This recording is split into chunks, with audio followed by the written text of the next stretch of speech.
Hello, everybody, and welcome to another episode of Dual Senses, the PlayStation podcast where we give our 2 cents on all things PlayStation. I am Stephen Morrow, and I am joined once again by... Alex Wolf. That's me. Here. That is the Alex motherfucking Wolf. I'm not fucking anybody's mother, Stephen. That's just rude. You will be. No. Yeah, you will be. I mean, okay, yeah, in a way I will be. Yeah, you're right.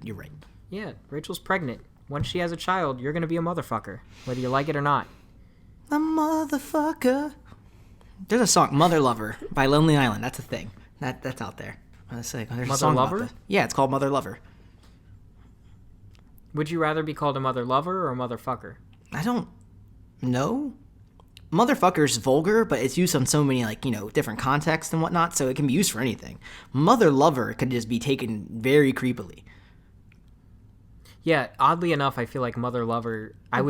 That makes me more rather be around a uncomfortable. motherfucker than a mother lover. Yeah, Mother Lover just makes me uncomfortable, even saying it.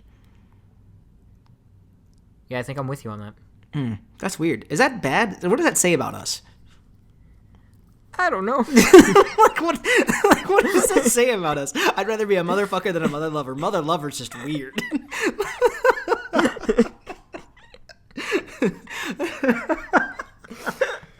God damn it. Jeez. Hold on, get me started. To start a PlayStation podcast with such philosophical conundrums. The deepest of conversations here. So how have you been, Alex? You know, I've been good. I have been good. Well, okay, so that's a lie. I was sick as a motherfucker. God damn it. Jesus. On Sunday night, Monday morning. That was terrible. I'm not dying or anything. I just drank too much. But either that or I drank too much and ate Skyline. I think, honestly, it was the Skyline. Definitely the Skyline. Yeah, Skyline does kind of... Yeah, you can't mix Skyline and make alcohol. people leak. Yeah. The moment Makes I me bit... leak. Everything makes you leak. You're right. Whether it's tears or other secretions. Oh. God damn it. 2 minutes. 2 minutes into this podcast. 2 minutes and 40 seconds. We gave it some time. Did we? Because we started off with that motherfucker conversation at least 30 seconds in. We gotta be consistent. This is... They know what they're getting into. I don't think they do, though, because it's... They've gotta. God damn it. Oh, man. But yeah, other than that, I've been fine, playing some video games. Finally started Ghost of Tsushima. That's exciting. Yeah. I'm really excited for you to finish it so that we can talk about it. Yeah, honestly, so I'll probably play a chunk of it tonight. It's the first time I played the game. Probably the first game I've played all year where I've been, adamantly wanting to take my time with it. While I enjoyed Spider-Man Miles Morales, but I by no means took my time with that game. I just fucking blew through it. I don't think I've taken my time with the game like this since Final Fantasy VII Remake came out earlier this year. So where I'm playing 2 to 3 hours at a time, playing late at night just because I have time to do so, and kind of just doing all the side stuff as I go through it. I tell you what, though, the combat pisses me off. It's fine. It's not bad. It just makes no sense for what they are trying to encourage. I think as you get further, I think it'll be nicer. Yeah, it's definitely coming together with the different upgrades and things I've gotten. Just having a dodge roll, that's been an immense help. But my thing is the concept of their combat does not fit the concept of what the game is, I feel like it's trying to attempt. So it's you're a samurai, and even with the stealthy stuff or being the quote-unquote ghost, while those things can be more brutal and quote-unquote more dishonorable, they still require patience and you to think about what you're going to do next, in a sense. Mm-hmm. So when you go into a combat after a standoff or just going into a Mongol fort or whatever, there's no lock-on system. I can't target and face one enemy. It auto does it for you depending on what direction you're facing or tilting the L stick in. But if you got two guys on the left and the right about to swing at you and you're about to take on the guy with the fourth, there's no balance there. And sometimes it's in the cases where you can't do anything about it. You just got to take the hit. And there's no way you could have, and it's smart because it, like, obviously you don't have eyes in the back of your head as a samurai. So if you can hold your block button, that's fine. But if they hit you in the fucking back, you're still getting clubbed in the back of the head. You're not going to just turn around and parry that all of a sudden. And that's where a lock-on system would be nice, because I can pay attention and focus on the people I know that are about to come at me before the other guy who's across the field that I'm looking at is, So it would be nice to just have a thing of flicking the R stick that allows me to fiddle around, because that just controls the camera. And that's another thing, is like, without that lock-on system, if you get pinned into a corner or anything, you're looking through the fucking wall. Like, someone's about to smack the shit out of you with this giant hammer, but you can't see them because the camera's angled. The camera's not the best, and I do think that I thought the combat was pretty satisfying, but a lot of my memory is from later in the game because I finished the game. So, like, my more recent memory is with a more, fully fleshed out combat thing. But yeah, I think, as long like, as you're actual not indoors in fun. the game, as long as you're not indoors in the game, I feel like the camera is less of an issue, and I think it's great. But all of my favorite things about Ghost of Tsushima had nothing to do with the combat. It had everything to do with the world and the story, and how the game sort of encourages you to just kind of relax and take things in and meditate. I really appreciate those kinds of those design haikus. decisions. I'm loving the haikus, not gonna lie. Yeah, the haiku I'm poems, enjoying every single time that I would sit down for a haiku poem, I would turn up the TV because I love that song. I would turn up the TV and I would just kind of zen out. I would stop playing the game and I would just listen to the music, and I would take in the scenery, and sometimes I would actually write my own poem just because I really liked I just liked the whole vibe, I guess, and those scenes are just beautiful. Yeah, they are absolutely gorgeous. I think a big thing for me, the haikus, like, while I don't sit down, turn up the TV, and write a poem, the haikus are a lot because, like, they piece them together for you. You have 3 options in 3 sections. So you come up with a line, next stanza, you have 3 options to choose from, next stanza, and then go there. Is it stanza or stanza? How do you say that?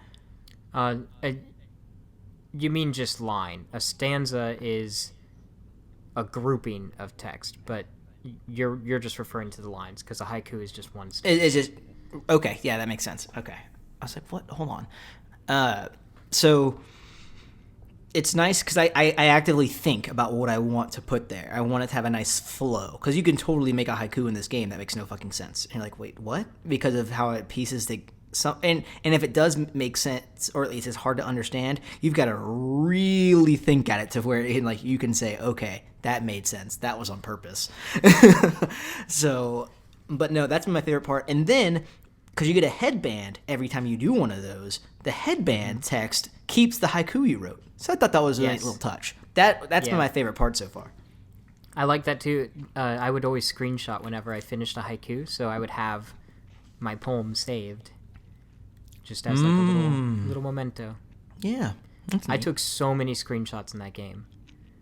Like, I think I have like more than 5 gigabytes of screenshots just from that one game. Good God, man! I took so many screenshots, and That only explains- 4 of them, are of Jin's ass.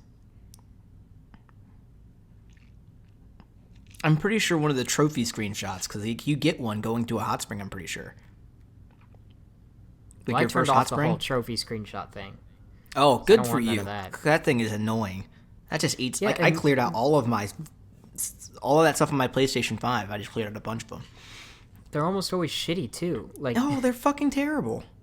the images are just like weird, blurry, or half the time it's just a blank screen.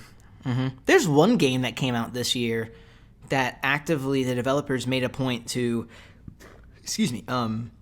make sure the trophies popped with a good screenshot. I just can't remember what game it was. Astro's Playroom. No, it wasn't Astro. They did that though. They did that. Did they? They did. Not for They did. everything, because some of the things happen Like, just kind gameplay-wise. of organically. But Yeah, but they did do it with certain things. But there's one game I know for a fact that did it like purpose. Ah, God, that's gonna drive me nuts. Because that was a thing, and I appreciated the fuck out of it. I just can't remember what it was. Well, just, randomly shout it when it comes back at you. Probably won't. I keep wanting to say Final Fantasy, but that's not right. For now, we have a lot of things to get through because recently it was the Game Awards for 2020, and along with that were a shit ton of announcements and new trailers, different reveals, all kinds of things. And so, full disclosure to our listeners, all 4 of them. Can confirm it is only 4. 2 of them being us. Full disclosure, we recorded this episode already, but there was a mishap, and now we are re-recording it. So there's that. But also, we were originally going to go through the entire list of all of the announcements and everything, but it's like a metric shit ton. So instead of going through absolutely all of them, we have chosen some of our favorite things or things that we think you should definitely know. So we're going to cover the big stuff, or at least the stuff that we care about. The things we appreciate. Yeah, the things we appreciate. But for the full thing, you can go online and find it pretty easily. But yeah, we just want to share the things that we think that you should know, or things that we are personally excited about. So, actually, since we set it up that way now, as we go down the list, do you just want to each of us say the things that we chose, basically? Yeah, if you want to. That's fine. All right. Because that basically splits it right down the middle. Half and half. Yeah. Half and half. Half and half. That's half and half, baby. What's that movie? What movie was it? What? That's half and half, baby. What's that line from? Oh, fuck. 10-year anniversary was this year. Which is fucking insane to think about, but... Why am I thinking The Incredibles? I don't know why you're thinking The Incredibles. That's definitely more than 10 years old. I don't know why, but I'm thinking about The Incredibles. What is it? It's Scott Pilgrim versus the World, man. Oh, my God. When he gives him the coffee and he goes... the vegan guy. Uh-huh. What a fucking great film. One of my favorites. I want to watch that immediately. I used to have that, and then I think my sister stole it. That is true. Yeah, because you did used to own it. And I remember I wanted to borrow it from you for something. Because I ended up buying the Steelbook copy when Universal Studios was doing like a comic book print for a bunch of their movies on the Steelbook case. So I have that somewhere. Actually, I'm looking right at it. Down here. But yeah, that and I think it's on Netflix again. Maybe I'll watch it on there. I think that and Fantastic Mr. Fox were stolen from me. Oh, not both of those movies. Yeah, I would say Fantastic Mr. Fox was that's a good flick. It doesn't get enough credit. It's so good. I love that just dry humor. Like it's so dry. It's like you need a glass of water after watching it because like a it's just so popcorn dry. God, I don't know. My popcorn farts, they aren't always dry, but they got lots of butter. So that's true. Your popcorn's like dripping wet. Yeah, I'm just soaked. Like when I go to the movie theater, I leave and I am soaked. I'm covered in butter. Oh my god. Have you ever seen a picture of Ron Perlman? He looks like he's eating a tub of butter. Like, every photo, that man looks like he's, like, devoured a tub of butter. Like, I don't fucking get it. But he looks like, before he gets in a photo, like, I'm pretty sure he doesn't actually eat tubs of butter. But whenever someone's like, hey, can I get a photo? He goes, yeah, 1 second. And he gets a fucking tub of Crockers out, and he just puts his face in it. Just has, like, a stick of butter that he rubs all over. Jeez. I fucking love Ron Perlman, though.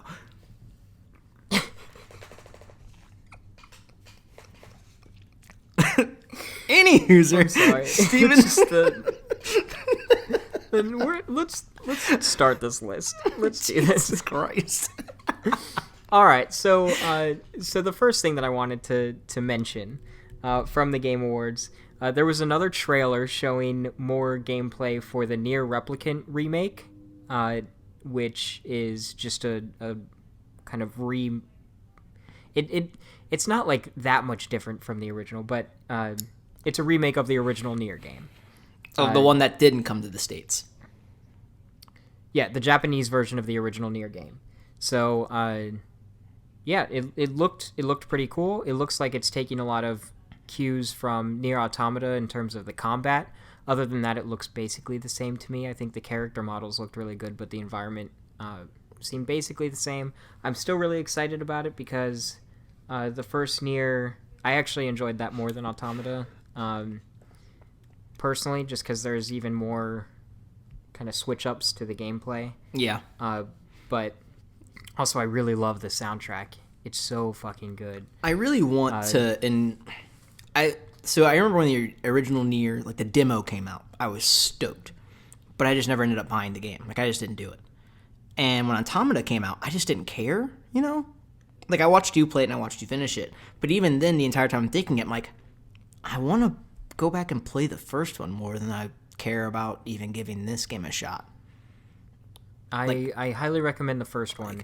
It's one of those things where, I mean, just like Nier Automata, but with the first Nier, it was kind of not talked about as much, just because the first Nier wasn't talked about as much. But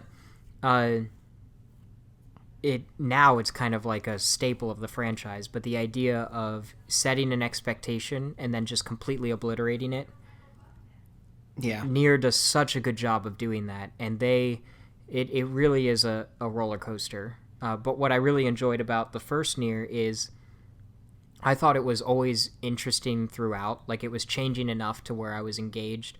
With Nier Automata, I felt like you had to play through it twice before it really got interesting.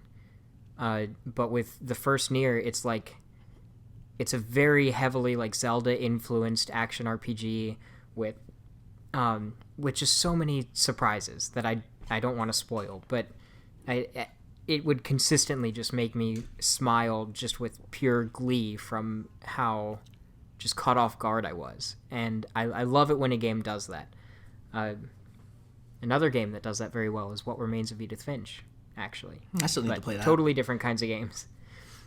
You haven't played What Remains of Edith Finch? No, we go to this every time you bring it up. I'm the only person that you hang out with regularly or talk to regularly about that game that you have not made sit down and play that game. Maybe next time I come over, we'll do that. It's pretty short. It's like a movie length. Yeah, I say it's not a long game by any means, and I've always said, yeah, let's try it. But like whenever we hang out, it just does not come up, and I don't think about it. All right. Well, now I think I will. All right. We can do like a little spoiler cast for that. Ooh, yes, we I could. think that'd be fun. That would be a fun little. Because I mean, I love that game. I mean, So I've heard nice. nothing but phenomenal things. But I just haven't done it. It was my game of the year that year, and that was the year that Nier Automata came out too. Was that 2018? I think so. Yeah, because that was because Spider-Man, God of War. It was a solid year on the PlayStation front then. Amazing year. Mm-hmm. But anyways, Nier Replicant Remake got a new trailer. You can check that out online. Looks nice. I'm excited. What I'm excited about, Steven, is Back 4 Blood. So this is a four-player co-op multiplayer online game, and I think you can do couch co-op too. I imagine it will be in there.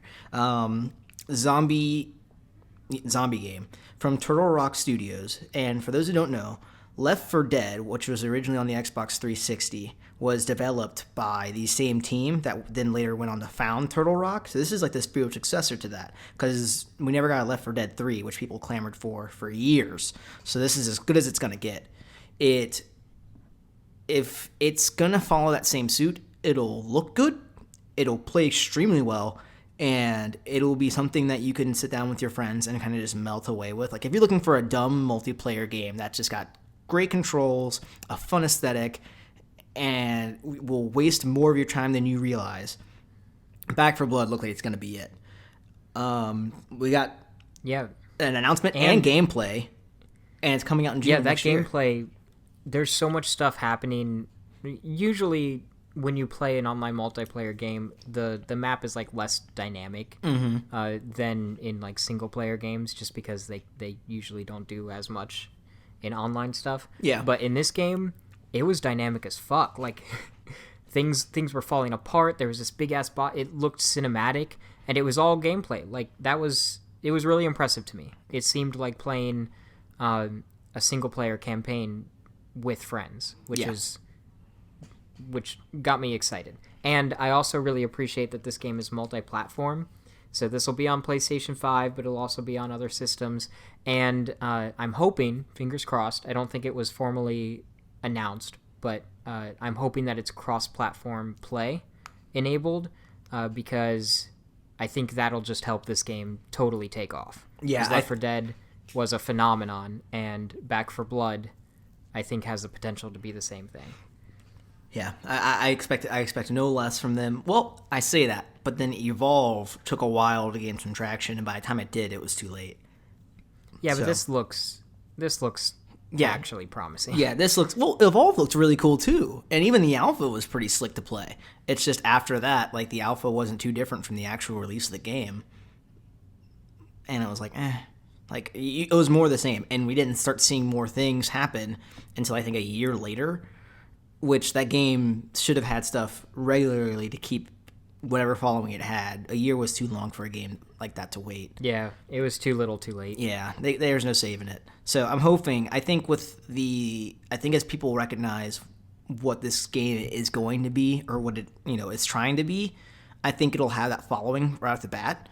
I totally agree with having cross-platform play. That'll be a huge thing, just to gain traction, because you'll have a lot of you'll have players that played Left 4 Dead originally on the 360 that now own a PlayStation 5 or a PlayStation 4, whatever it comes out on, that will want to go back to this, and they'll probably have friends that stuck with Xbox. So this would be a good way of it's nothing but a good move. So I have high hopes for this game. I'm excited to see more, but moving right along. Next one, me, or is that you? This was your pick. No? Okay, I couldn't remember if we both said this one or not. Disco Elysium, the final cut, is coming to PlayStation 5 in March 2021. So, Disco Elysium, if you don't know, is I don't want to say a tactical RPG, but it was a role-playing game that launched last year. It was actually nominated for a ton of Game Awards last year. Kind of in the style of the original Fallout. Yeah. And it's a great narrative, really engaging.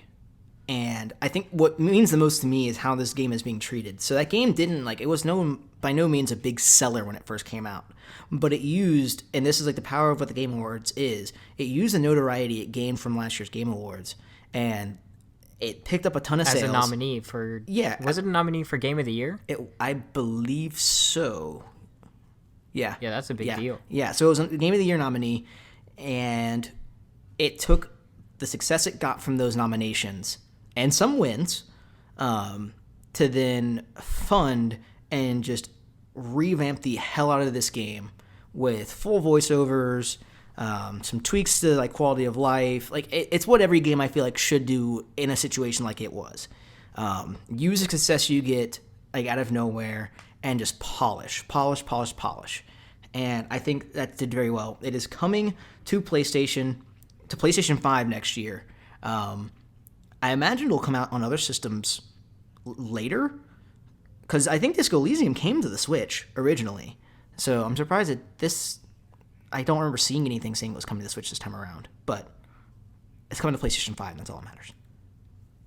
Yep, and like my favorite little addition that they're making to the game is now every line in the game is voice acted. Yeah. So that's pretty cool. Mm-hmm. That's huge. Good for them. But that comes out March 2021. Yes. And I don't know if we said it, but just in case we didn't, the Back 4 Blood game, the Left 4 Dead follow-up, or like I guess spiritual successor, that one is releasing June 2021. Yes. So there's that too. But also, speaking of fan favorite horror games coming back, sort of, this excites the hell out of me. So a new game has been announced. It is a single-player horror game from former Dead Space developers, and it is called the Callisto Protocol. and the trailer for this looked phenomenal. I was watching it and I'm like, is this The Thing? Is this John Carpenter's The Thing? And then when it was revealed that this is from the Dead Space developers, it all clicked. That totally makes sense because The Thing was a big influence for Dead Space. But everything from super heavy Dead Space vibes. They have like the character's health you can see on the back of their neck, just like in Dead Space you could see it on the back of their suit, like little things like that. The game, while we didn't see gameplay, it looked like it was a pre-rendered cinematic trailer. Still really cool to see. It is allegedly coming in 2022, so not too terribly far off. But yeah, this is one to watch out for. I think it looks awesome. Apparently you're like on, I think it's one of Jupiter's moons. Is that what it is? Named Callisto? Yes, I believe so. But you like play as a prisoner on this moon, and you have to escape during a fucking catastrophe that is, alien shit happening. So demonic alien shit. But looks really cool, really gruesome. The developer once again, or the director once again, has said that he wants to make the most terrifying game ever. So, said the same thing about Dead Space, and I think he did pretty damn good. So we'll see about Callisto Protocol. How wild if Really the Callisto excited for Protocol is like a code name. Like, it is a name that the game uses, the title, it's what it launches with, and then it ends linking to another Dead Space game. I doubt it wouldn't happen because EA owning it. But Yeah, I don't even want that. Because Dead Space was great, but I think it was one of those things where it just kind of lost its pureness.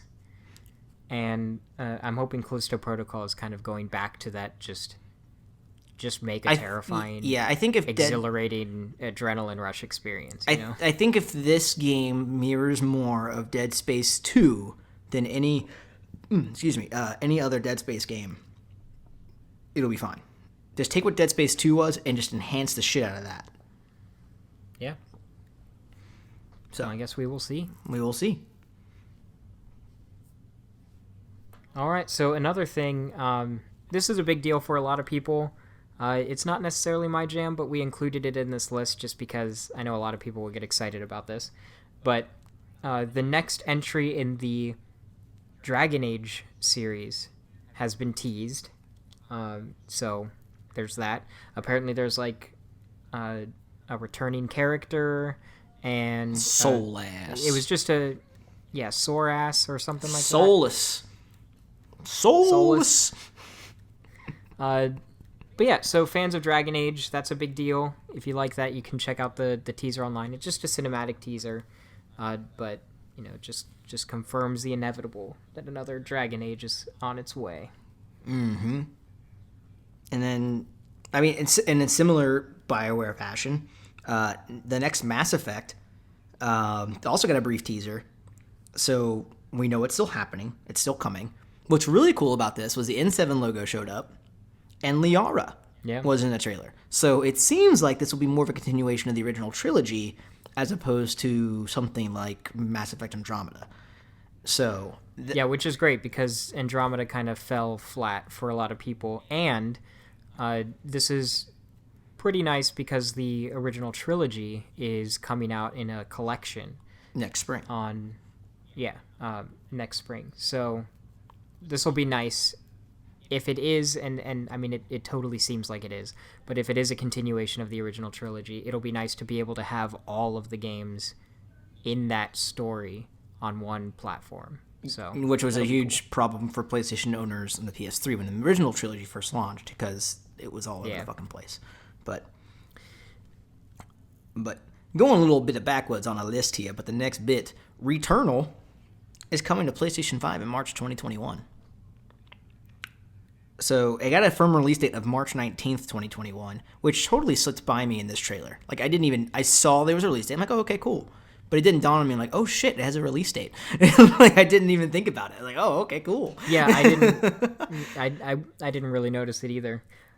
But yeah, that's exciting. I mean, Housemarque for me, I really enjoy every other game of theirs. Yeah, yeah. Like they kind of go back and forth, but Returnal seems interesting because I'm used to seeing kind of more arcadey experiences, like score chasing kind of games. And even when they're like less on the nose arcadey games like Dead Nation and things like that, Right. they're still very score chase heavy. And Returnal seems like they're not as focused on chasing a score, and they're more focused on telling a story and having an interesting world and characters and things like that. So kind of excited to see how Housemarque handles this kind of gameplay and this kind of way of telling a story. But it seems really cool. It looks beautiful. I don't really know much. Like Yeah, like it's, I want to it's see one of those more. games that I want to feel. I want to play it. You know? It's one of those games where you won't have. I don't think anyone will be able to form an opinion on this game until they play it. It's not something you look at and go like, "Oh, it's gonna do this. It's gonna be crazy. It's gonna have this. It's gonna have this." You've definitely got to play this game because I don't. One, I'm worried that with this game coming out in March, this will be what PlayStation uses. Because if we think about this, so PlayStation had a great launch lineup for the PlayStation 5. January, we don't have anything. February, we have Destruction All Stars being a free-to-play game. Not free-to-play, but free to download via PlayStation Plus. So you're going to give Destruction All Stars that window to breathe, especially with it being a brand new IP. I imagine Returnal is going to need that same kind of love and care to make sure it has time to really find its footing among players. So while that's good for Returnal, it's upsetting for me because it makes me feel like Ratchet and Clank won't be coming out first quarter. Yeah, that is a good point. Yeah, like But I mean, I don't know. I guess we'll find out. yeah. But yeah, that's a good point.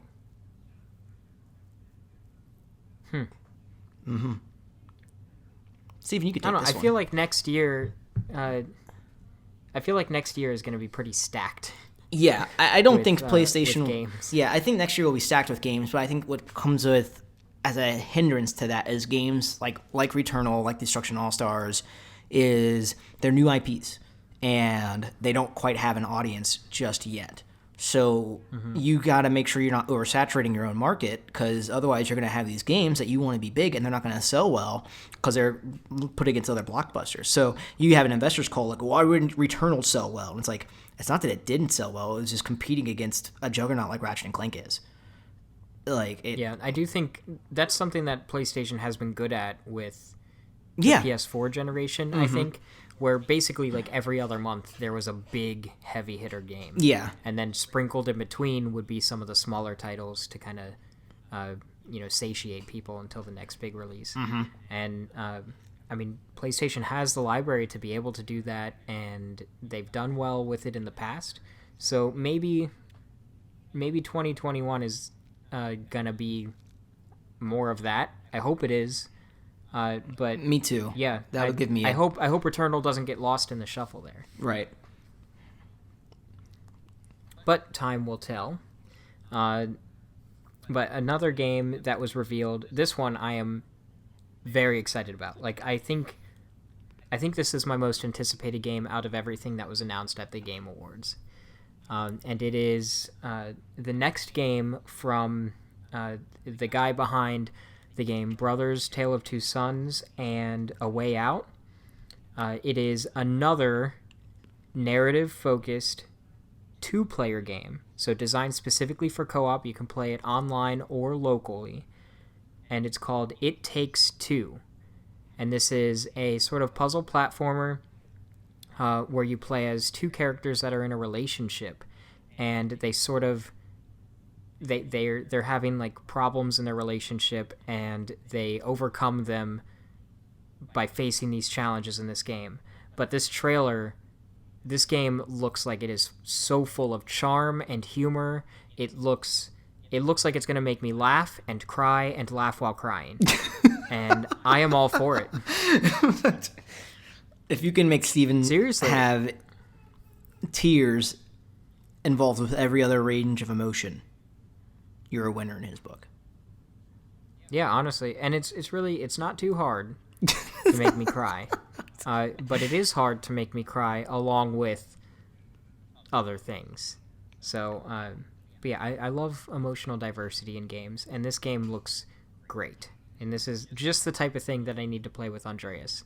The game about the game is about marriage counseling. What are you saying? I just think that it's healthy for anybody in any kind of relationship to be able to overcome things together. Yeah. And I think games are a great way to do that. And for this game to be specifically about that and to tackle that head on, and to do it in a way that to me is endearing and it doesn't seem overwhelming or intimidating. That's gonna beat I think you over the head that with is it. beautiful. Yeah. Yeah, I think this is something special from what it looks like, and it just reminds me a lot of the game Puppeteer, which was a dramatically overlooked game on the PS3 from Sony Japan Studios, and oh my god, love it. But this game is giving me a lot of those kinds of vibes, so I am all for it. I'm ready for it too. I'm excited. It looks fun. Like you said, it's extremely charming.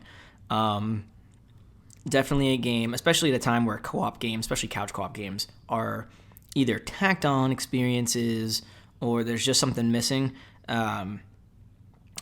Joseph, I can't remember his last name. The developer behind this has a extremely phenomenal track record with getting great co-op games out there without sacrificing anything behind it. So yeah, he's really been yeah responsible for a lot of innovation when it comes to storytelling and co-op games. Consistently raising the bar. Yeah. Yeah. I mean, even Brothers Tale of Two Sons, that wasn't originally designed to be a co-op game, but the way that I played it was with somebody. We would each hold like one side of the controller, and from that game, going from that to the game A Way Out, which is a strictly co-op game, you cannot play it any other way, where it's designed with that in mind. Really cool. And I love the idea of using co-op to tell a story with two characters, and having each player kind of have a unique experience with each character and with the gameplay, and kind of merging that, because it kind of allows two people to play a game but not have quite the same experience, but still be able to enjoy that together, much like how we enjoy things in real life. We are two individuals with individual experiences, but they still intertwine and they still, provide us with a meaningful experience. And then so, I believe it's really cool. I correct me if I'm wrong on this. Did he mention that if you buy a copy of It Takes Two, that you get another copy for free to gift someone to play with you? I don't remember if that was specifically mentioned. Then again, I was just very excited about this, so I was immediately freaking out about it. Yeah. Probably ignoring everything that was said. But I feel like I heard something. Yeah, that is what happened with A Way Out, Yeah. so I wouldn't be surprised if that's what they did with this, especially since It's mandatory. it has to be played co-op. Yeah. Yeah. So.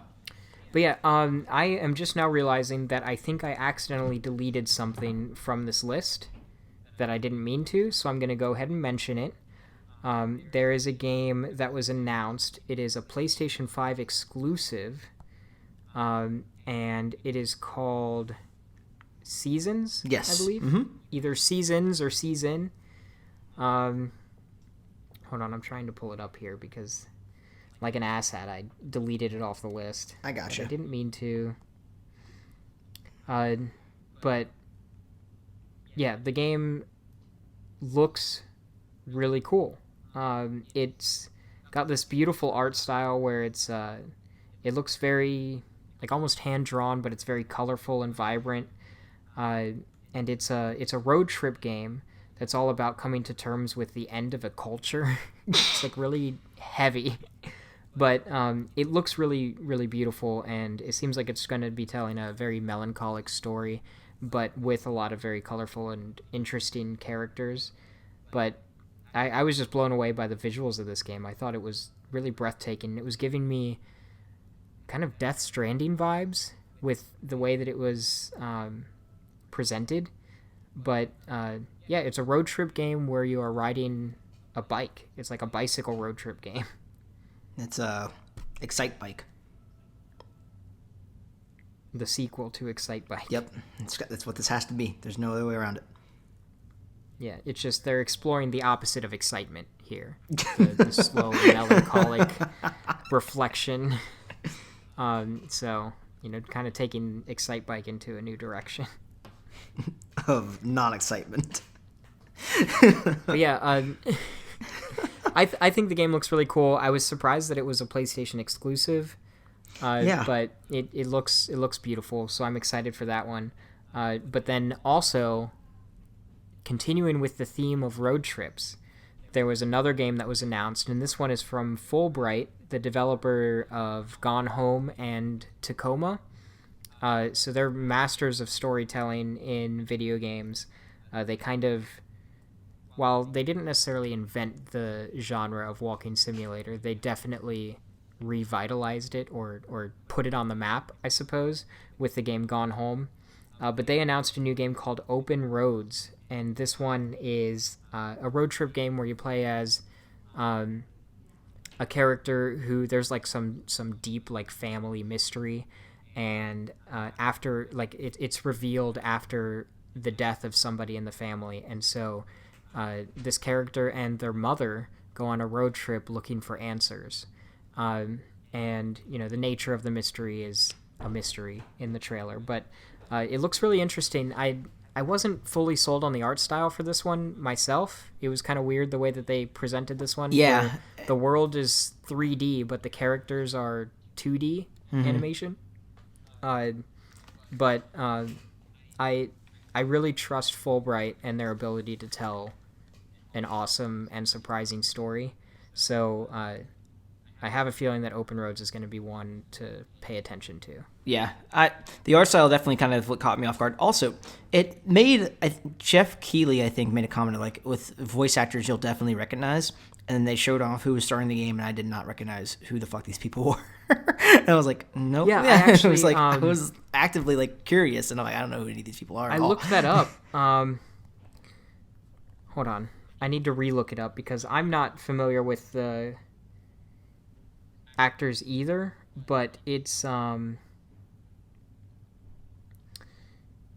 they are big names. So Kerry Russell. Okay, Kerry Russell, I know. I do know Kerry Russell. She is a big deal. Yeah, so Kerry Russell, that's a big deal, and then also Caitlin Dever. I have no idea who the fuck that is. She was in the movie Detroit. She was in Bad Teacher. I don't think Them That Follow, Booksmart. I don't think any of these movies were really good. She's a Golden Globe Award nominee, and she won Best Actress. I don't think any of these movies were good. Her accolades are just...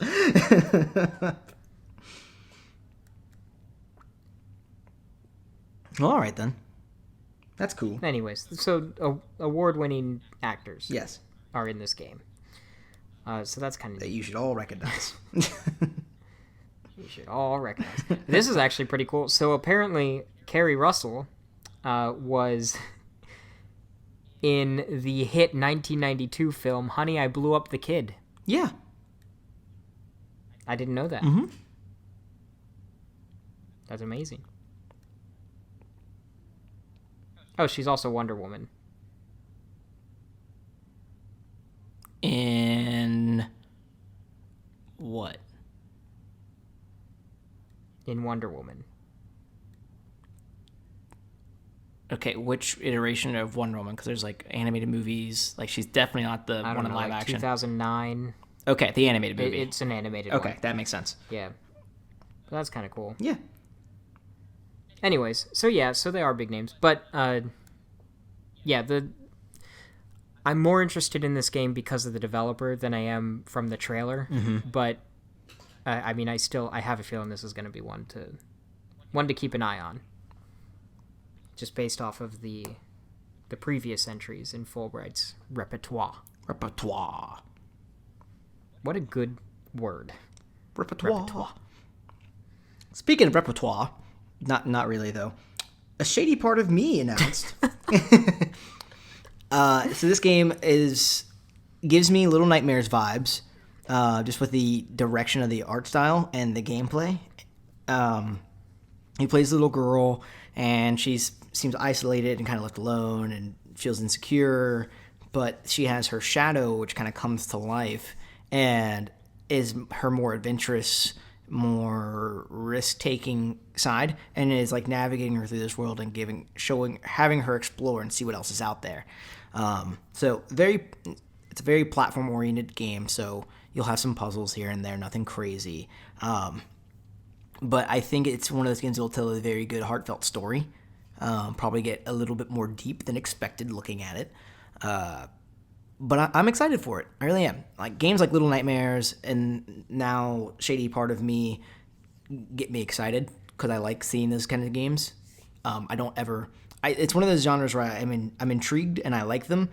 I never finish them, but that's like video games in a nutshell for me. So yeah, I'm really looking forward to that, and that's available now.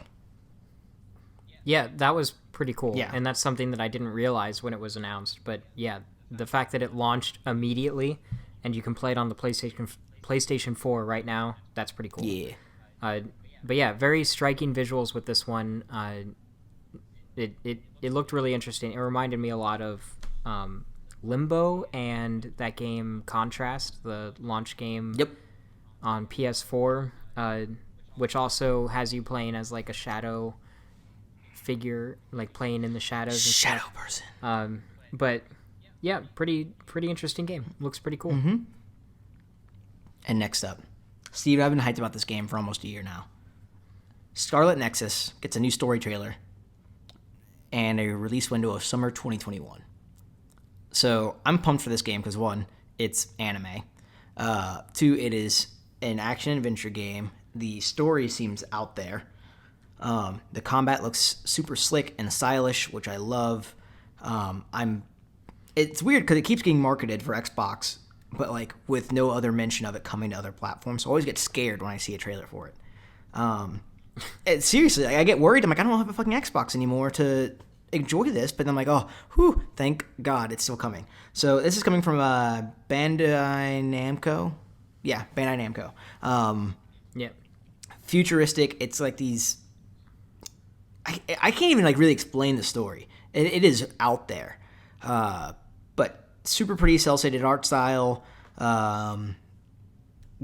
I mean, there's not much really to say about it. They've put out... There's tons of information on the game. It looks like a really interesting like action RPG. It kind of gives me... I couldn't remember the name when I was talking about this earlier, but Freedom Wars. Yeah. Is what it reminds me of, is Freedom Wars. A little bit of God Eater in there, too. Like this, yeah, it looks like you play as this like group of people who are tasked with fighting this alien force. So let me tell you, the thing that excites me most about this game, aside from just the art style in general, is the character design for the enemies. I think it's strikingly gorgeous. But these enemies, they're like alien flowers, but they're like sexy. It's like it's hard to describe, but it's kind of cool. But yeah, like lots of aliens with like petals and stuff coming out of their head, but they're like gruesome, but kind of elegantly gruesome, if that makes sense. But really cool designs in this one. Yeah. I don't by any means think it's going to be a huge like commercial hit. Like it gives me, and I don't know why it gives me this because it's nothing like it. It gives me Asura's Wrath vibes, and I fucking loved that game. Like, yeah, it's weird that it's giving you those vibes, but also I second that Asura's Wrath is phenomenal. Yeah, like there's no reason I should have any vibes of this because it's not this overly major cinematic action implosion. Like by any means, but that's when I see this game, I think, oh, Asura's Wrath. But it's like there's no development team that's the same. The publisher's not even the same. It's just Asura's Wrath. Yeah, I mean, we'll see if it has any similarities. This is weird though. So it's coming out summer 2021. Yeah. I keep feeling like, I feel like for the past year and a half, this game has been, like only a month away. Exactly. The way they're talking about it. I keep thinking that it's about to come out. Mm-hmm. And it feels like it's getting further and further away. But I don't think they've ever said anything different than summer 2021, ever.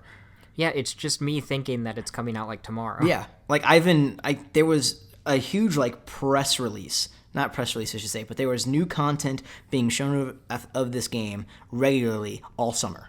There was new stuff left and right. And I'm like, oh, okay, cool. When's it coming? And it's like 2021. I'm like, why am I getting all this information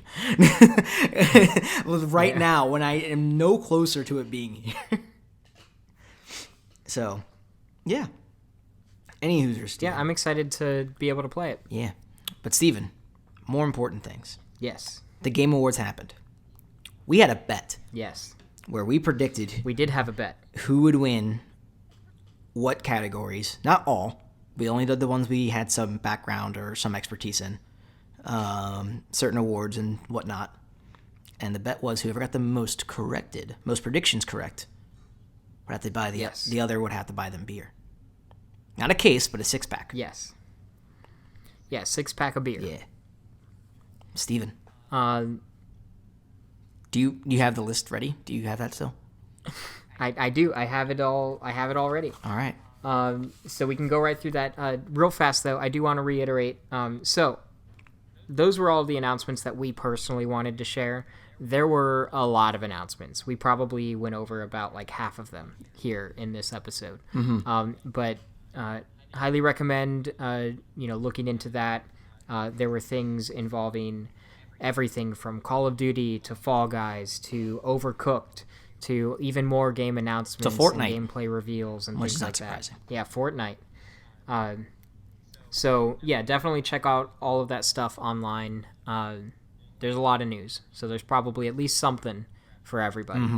But yeah, so on top of announcements and reveals, of course, the Game Awards had awards for games.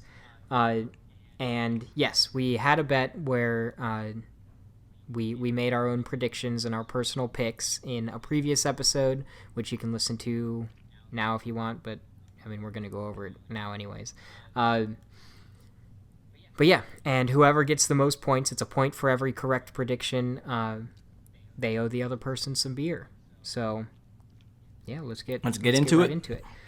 I'm just going to announce the I guess the nominees and the winners for each category, and then I'll tell you who got the most points at the end. So that's how I'm going to do it this time. All right, let's do it. But yeah, so for Best Multiplayer at the Game Awards 2020, the nominees were Animal Crossing New Horizons, Among Us, Call of Duty Warzone, Fall Guys Ultimate Knockout, and Valorant?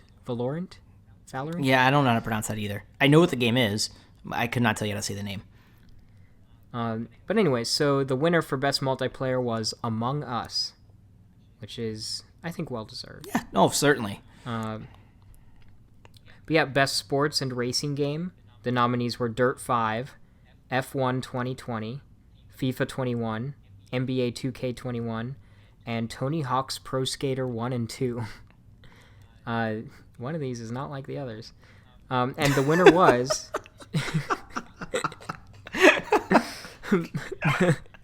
the winner was Tony Hawk's Pro Skater 1 and 2. Is that why it's not like the others? Because best- they have one, Steven? Well, also other reasons. The but- X Games yeah, make it a that's sport, one of them. Steven. That's how it works. No, it's still a sport. I'm not arguing that. It's just, it doesn't involve balls or tires. I mean, I guess Balls or tires. I guess it kind of involves. It has wheels I guess it kind of involves both of those, but and not bearings. as directly.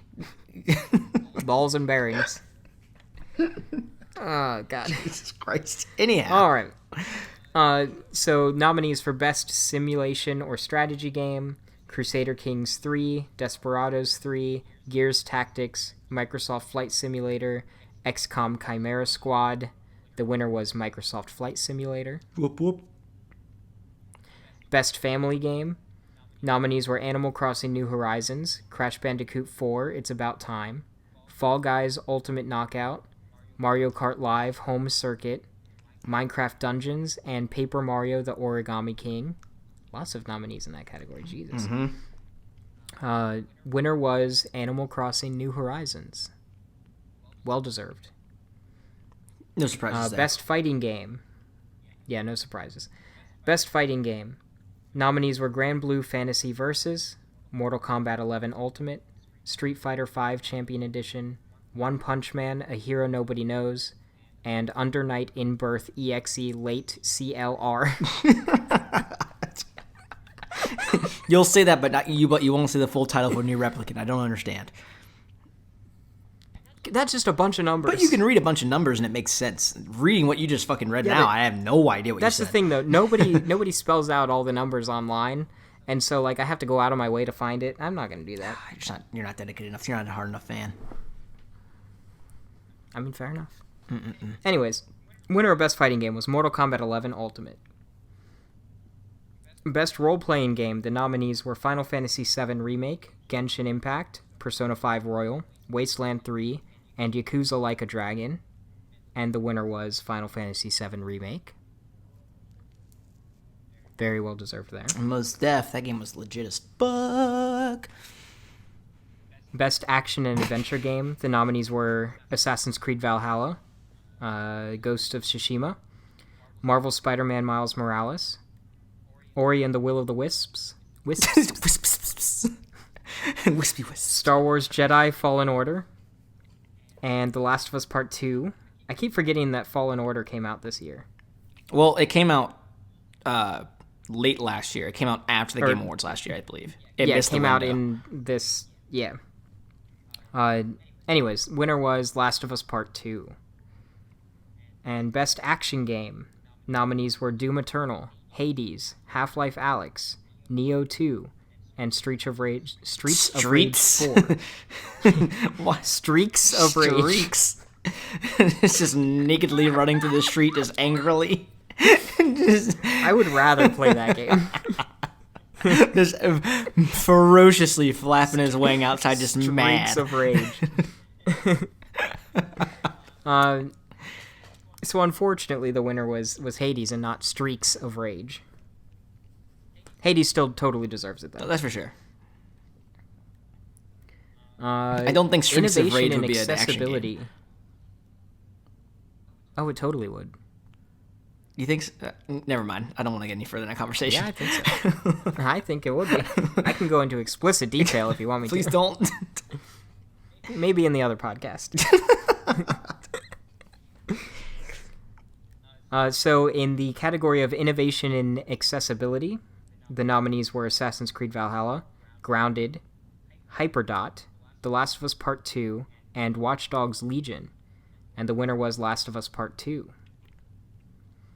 And in the category of Best VR or AR game, the nominees were Dreams, Half-Life Alyx, Marvel's Iron Man VR, Star Wars Squadrons, and The Walking Dead Saints and Sinners. And the winner was Half-Life Alyx. Saints and Sinners. Saints and Sinners? Yeah, Half-Life was the winner for that category. Mm-hmm. And this one was a little bit surprising. In the category of Best Community Support, the nominees were Apex Legends, Destiny 2, Fall Guys Ultimate Knockout, Fortnite, No Man's Sky, and Valorant. And the winner was Fall Guys. Yeah, that blows my mind. Which was... like... Yeah. I feel like the game kind of fell off after the first month or so. And that's like the one category where I disagree with the winner. Yeah, like it just makes no sense. Like, I very strongly disagree with the winner there. But you know, it's fine. Yeah. I mean, Fall Guys is still a great game, but... Anywho. So in the category of Best Mobile Game, the nominees were Among Us, Call of Duty Mobile, Genshin Impact, Legends of Runeterra. Runeterra. You made that so much harder than it is. Just having a stroke here, don't mind me. And Pokemon Cafe Mix. And the winner was Among Us. And in the category of Best Indie Game, the nominees were Carrion, Fall Guys Ultimate Knockout, Hades, Spelunky 2, and Spiritfarer. And Hades was the winner in that category, too. Mm-hmm. Pretty cool. Good for them. Really. Still totally need to shout out Spiritfarer, though. That game is amazing. Oh, show. Highly recommend. But yeah, in the category of Best Ongoing Game, the nominees were Apex Legends, Destiny 2, Call of Duty Warzone, Fortnite, and No Man's Sky. And the winner was No Man's Sky. I am fine with that. Yeah, like, fucking comeback kids, that's for sure. And they're keeping up with it, so good for them. Yeah, and they just keep coming back. Mm-hmm. It's amazing. In the category for Games for Impact, the nominees were If Found, Kentucky Route Zero TV Edition, Spiritfarer, Tell Me Why, Through the Darkest of Times. And the winner was Tell Me Why from Don't Nod Studios. Don't nod, Steven. In the category of Best Performance, I'm really happy with the winner here. The nominees were Ashley Johnson as Ellie in The Last of Us Part 2, Laura Bailey as Abby in The Last of Us Part 2,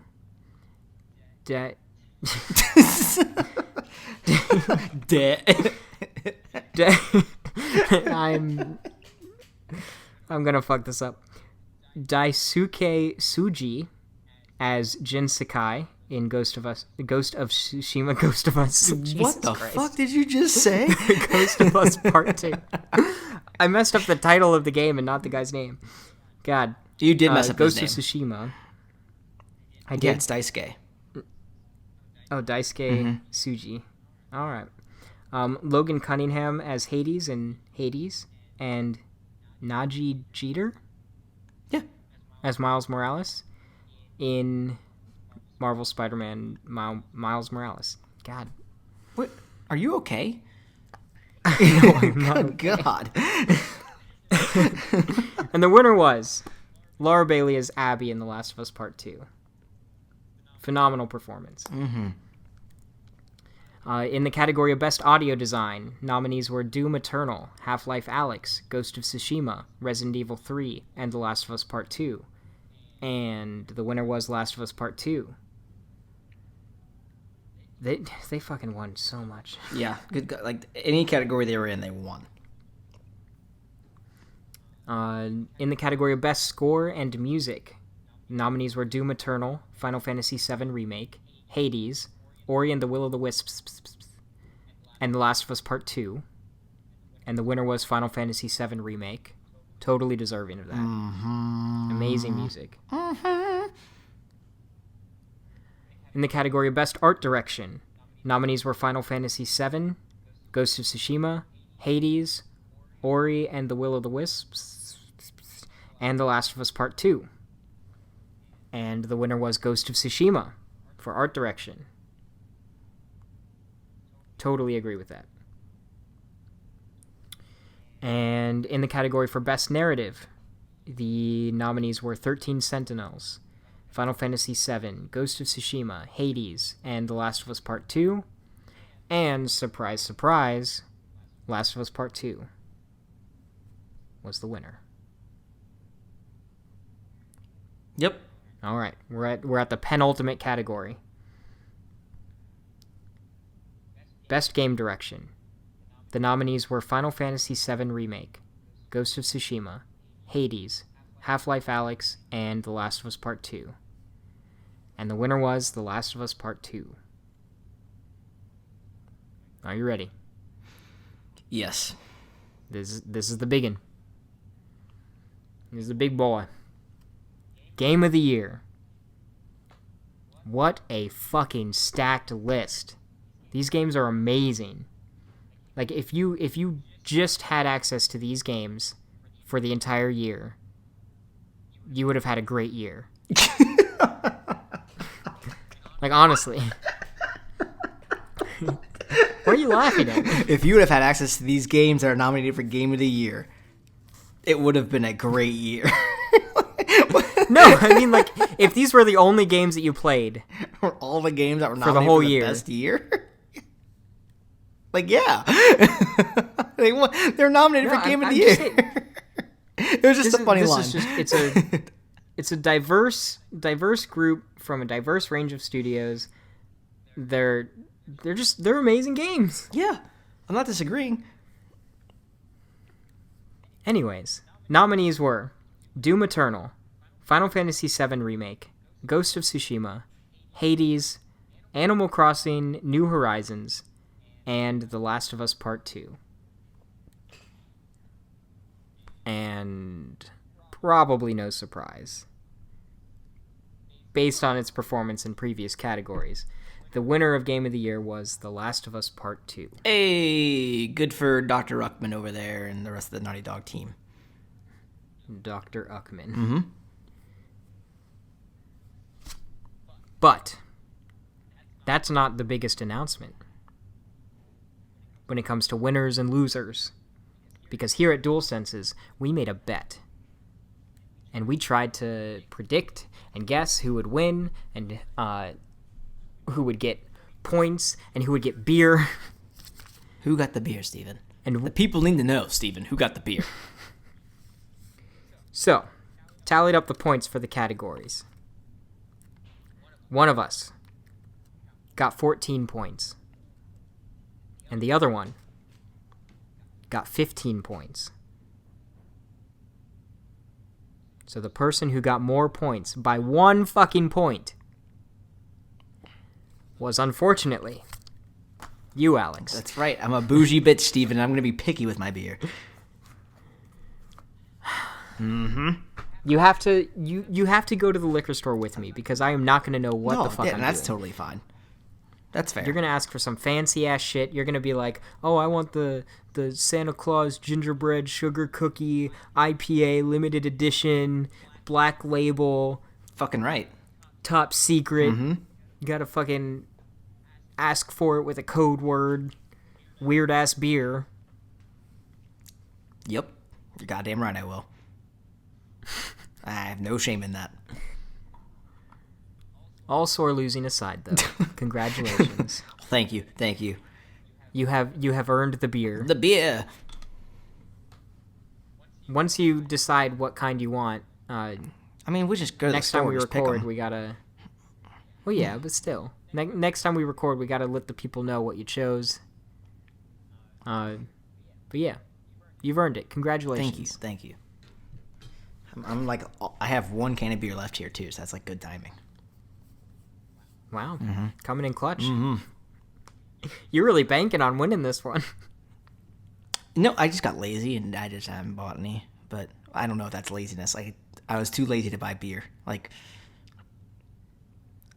some people call it healthy, I guess. But anyway, yeah. But yeah. Well, all right. Well, I guess that's all for this episode. Yeah. Yeah, we had shit ton of announcements. Alex is getting beer. I'm losing money. About par for the course, I think, for DualSenses. Alex has got beer. Steven's losing money. Game news. There we go. Really, that's just the story of my life. That should just be our intro.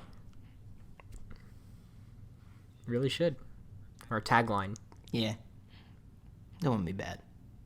Anywho, thank you all for listening. Don't forget to comment, subscribe, and share. Yes, thank you so much. If you're listening on Apple Podcasts, be sure to rate us and give us a review. That shit helps out a ton. And if you love us, or if you would like to contribute to the beer fund, just visit www.mtfproductions.com/donate. You can donate to us. Send us some lovin's our way. Some mother lovin's. Oh, God. On that note, ladies and gentlemen, thank you for listening. We'll see you next time. See you later, love, love, love.